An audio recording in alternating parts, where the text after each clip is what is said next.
ചരിത്രപ്രസിദ്ധമായ എരുമേലി പേട്ടതുള്ളൽ ആരംഭിച്ചിരിക്കുകയാണ്. എരുമേലി ശ്രീധർമ്മശാസ്ത്ര ക്ഷേത്രത്തിലേക്കാണ് സംഘം പോകുന്നത്. പെരിയോൻ AK വിജയകുമാറിന്റെ നേതൃത്വത്തിലുള്ള സംഘമാണ് പേട്ടതുള്ളുന്നത്. കൂടുതൽ വിവരങ്ങളുമായി മിഥുൻ അയ്യപ്പൻ ചേരുന്നുണ്ട്. മിഥുൻ, എത്രത്തോളം ഭക്തിസാന്ദ്രമാണ്?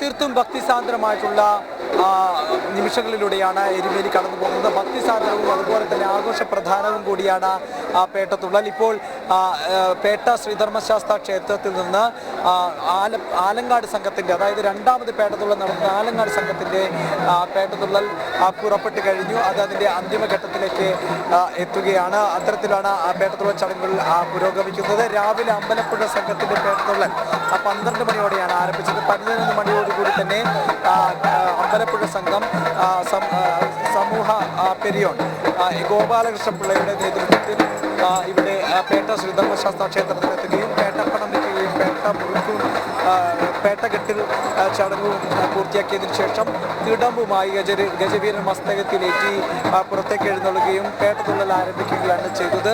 അവിടെ കൃഷ്ണപരുന്തിൻ്റെ സാന്നിധ്യം അറിഞ്ഞതോടുകൂടി കൃഷ്ണപരുന്തിന് ദൃശ്യസദൃശ്യമായതോടുകൂടിയാണ് ആ പേട്ടതുള്ളൽ ആരംഭിച്ചത്. അമ്പലപ്പുഴ ശ്രീകൃഷ്ണസ്വാമി ഇവിടെ പേട്ടതുള്ളൽ ദർശിക്കാൻ നേരിട്ടെത്തുന്നു എന്നുള്ളതാണ് അതിൻ്റെ പിന്നിലുള്ള ഒരു ഐതിഹ്യം. അതിനുശേഷം ഉച്ചയ്ക്ക് 3 മണിയോടുകൂടിയാണ് ആലങ്ങാട് പേട്ട സംഘത്തിൻ്റെ പേട്ടതുള്ളൽ ആരംഭിച്ചത്. ആലങ്ങാട് സംഘം 3 മണിയോടുകൂടി ഇവിടേക്ക് പേട്ട ശ്രീധർമ്മശാസ്ത്ര ക്ഷേത്രത്തിലേക്ക് എത്തിച്ചേരുകയും പിന്നീട് അവ ആഘോഷപൂർവ്വം പേട്ടതുള്ളൽ ആരംഭിക്കുകയും ചെയ്തു എന്നുള്ളതാണ്. രണ്ട് പേട്ടതുള്ളലും തമ്മിൽ ആചാരപരമായും അതുപോലെ തന്നെ വേഷവിധാനത്തിലും മറ്റും അനുഷ്ഠാനത്തിലെല്ലാം തന്നെ വ്യത്യസ്തതകളുണ്ട്. അത്തരത്തിൽ വേഷവിധാനത്തിലടക്കം തന്നെ വ്യത്യസ്തതകളുണ്ട്. അമ്പലപ്പുഴ സംഘം ഇത്തരത്തിൽ വലിയ വർണ്ണ ചായങ്ങളെല്ലാം തന്നെ പൂശിക്കൊണ്ടുള്ള ഒരു തുള്ളലാണ് ഇന്ന് ഉണ്ടായിരുന്നതെങ്കിൽ കളഭം ചാർത്തിയും വെള്ള വസ്ത്രങ്ങൾ അണിഞ്ഞുകൊണ്ടാണ് ആലങ്ങാട് സംഘം പേട്ട തുള്ളിയത്. ആലങ്ങാട് സംഘം അയ്യപ്പ ഗോളകയുമായി നടത്തിയ പേട്ടതുള്ളൽ ഇപ്പോൾ അതിൻ്റെ അന്തിമഘട്ടത്തിലേക്ക് എത്തിച്ചേർന്നുകൊണ്ടിരിക്കുകയാണ്. വളരെ ഭക്തിരസ പ്രധാനത്തോടു കൂടി തന്നെ അതുപോലെ തന്നെ അത്യധികം ആഘോഷവും കൂടി ചേരുന്നതാണ് ഓരോ പേട്ടതുള്ളലും. മകരവിളക്കിന് മുന്നോടിയായി നടക്കുന്ന പേട്ടതുള്ളൽ മഹിഷി വധവും അയ്യൻ്റെ സൈന്യത്തിൻ്റെ ആഹ്ലാദ പ്രകടനവുമായി ബന്ധപ്പെട്ടാണ് അതിൻ്റെ ഐതിഹ്യം നിലനിൽക്കുന്നത്. അധർമ്മത്തിനു മേൽ ധർമ്മം പുനഃസ്ഥാപിച്ചുകൊണ്ടുള്ള അയ്യപ്പൻ്റെ ആ ഒരു നടപടി, ആ നീക്കത്തെ അനുസ്മരിക്കുകയും അതിനെ വീണ്ടും ഓർക്കുകയും ഈ പുതിയ കാലഘട്ടത്തിലും ആ ഓർമ്മകളെ നിലനിർത്തുകയും ചെയ്യുകയാണ് ഓരോ പേട്ടതുള്ളലും. പേട്ടതുള്ളൽ അതിൻ്റെ അന്തിമഘട്ടത്തിലേക്ക് എത്തിയിരിക്കുകയാണ്. അമ്പലപ്പുഴ സംഘത്തിൻ്റെ പേട്ടതുള്ളൽ ഉച്ചയോടുകൂടി തന്നെ പൂർത്തിയാവുകയും ആലങ്ങാട് സംഘത്തിൻ്റെ പേട്ടതുള്ളൽ ഇപ്പോൾ അതിൻ്റെ അന്തിമഘട്ടത്തിലേക്ക് എത്തുകയും ചെയ്യുന്നു.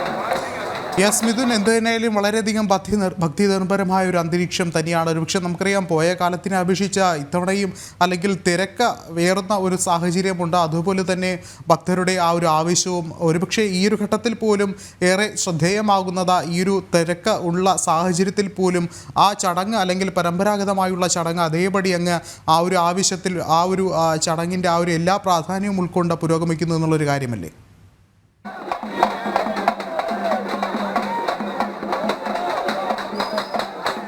തീർച്ചയായിട്ടും അഭൂതപൂർവമായിട്ടുള്ള തിരക്ക് തന്നെയാണ് ഇപ്പോൾ ഈ കഴിഞ്ഞ ദിവസങ്ങളിലെല്ലാം തന്നെ അനുഭവപ്പെട്ടുകൊണ്ടിരിക്കുന്നത്. നമുക്കറിയാം, അതിൻ്റെ ഭാഗമായി ചില മുൻകരുതലുകളും അതുപോലെ തന്നെ പുതിയ തീരുമാനങ്ങളുമെല്ലാം ദേവസ്വം ബോർഡും അതുപോലെ തന്നെ മറ്റ് അത്തരത്തിൽ സർക്കാരെല്ലാം തന്നെ എടുത്തിട്ടുണ്ട്. അഭൂതമായിട്ടുള്ള തിരക്ക് തന്നെയാണ് ശബരിമല സന്നിധാനത്തും ശരണപാതയിലും അതുപോലെ തന്നെ മറ്റ് എരുമേലിയിലടക്കമുള്ള സ്ഥലങ്ങളിലെല്ലാം കാണുന്നത്. വലിയ രീതിയിലുള്ള തിരക്ക് അനുഭവപ്പെടുന്ന ഈ തിരക്കിനിടയിലും അത്തരത്തിൽ ആചാരാനുഷ്ഠാനങ്ങൾ പാലിച്ചുകൊണ്ടും അത്തരത്തിൽ എല്ലാ അനുഷ്ഠാനങ്ങളും അതേപടി തന്നെ നിലനിർത്തിക്കൊണ്ട് തന്നെയാണ് ഇത്തരത്തിൽ പേട്ടതുള്ളൽ പ്രവർത്തനങ്ങളെല്ലാം തന്നെ പേട്ടതുള്ളൽ ചടങ്ങുകളെല്ലാം തന്നെ നടന്നത്.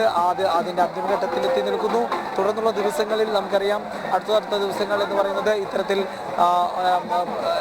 മകരവിളക്കിന് വേണ്ടിയിട്ടുള്ള അയ്യപ്പന്മാരെത്തുന്ന ദിവസങ്ങളാണ്. ആ ദിവസങ്ങളിൽ ഏറ്റവും കൂടുതൽ ഈ മണ്ഡല മകരവിളക്ക് കാലഘട്ടത്തിൽ ഏറ്റവും തിരക്കുള്ള ദിവസങ്ങളിലേക്ക് കിടക്കുന്ന മണിക്കൂറുകളാണ് ഇനി വരാനിരിക്കുന്നത്. തിരക്ക് ഇനിയും ഏറുമെന്നുള്ളത് തന്നെയാണ് എരുമേലിയിൽ നിന്ന് നമുക്ക് മനസ്സിലാക്കാൻ സാധിക്കുന്നത്. ശരി, മിഥുൻ അയ്യപ്പനാണ് വിവരങ്ങൾ നൽകിയത്.